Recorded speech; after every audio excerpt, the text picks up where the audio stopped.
Where to from here for James Packer? A lot of talk about whether or not he's going to have to sell down his 37% stake to get to 10%. Do you see that happening? Look, I think it's going to be a long process from here, and I think one of the real surprises of the report yesterday was that we fully expected that James Packer would be required and forced to sell down to that 10%. But Patricia Bergen, the inquiry commissioner, gave him an out.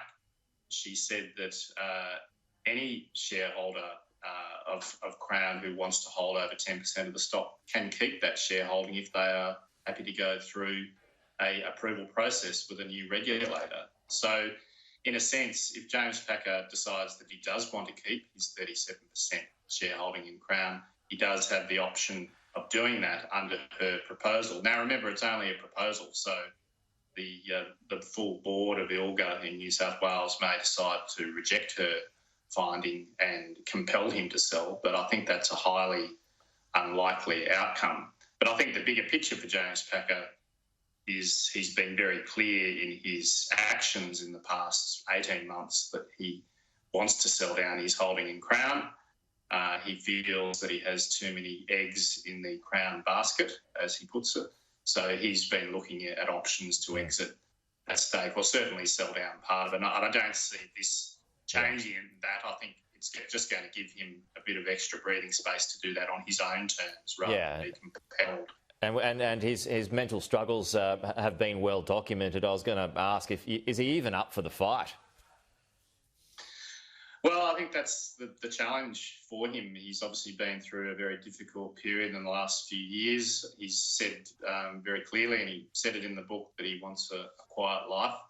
I think that's going to be something he needs to wrestle with. I think the most important thing, and where he will be breathing a sigh of relief yesterday, is he was going to have his hand forced. And I think Patricia Bergen has given him an out in the sense that, he can do it at the time of his own choosing. And the other thing to remember here is, these are all proposals. Changes like this take a long time to go through. So, we're going to be talking, a year or more at least before these changes would be implemented.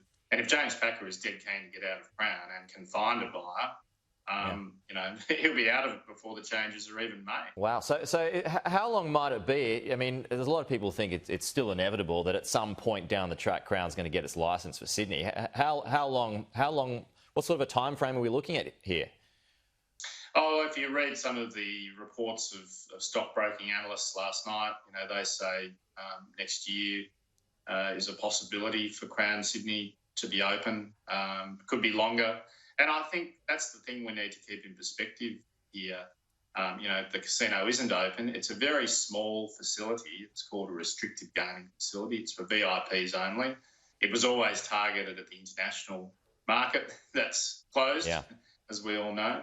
So the issue for Crown on Sydney, it's not sort of a pressing need to rush and get the thing open. They are better off to get all their ducks in a row, get all these reforms in place, accept the recommendations of the Commissioner around governance, around board change, around management change, and get that in place before Sydney opens. The bigger issue for Crown in the interim is its current operations, and Melbourne is the cash cow of the company.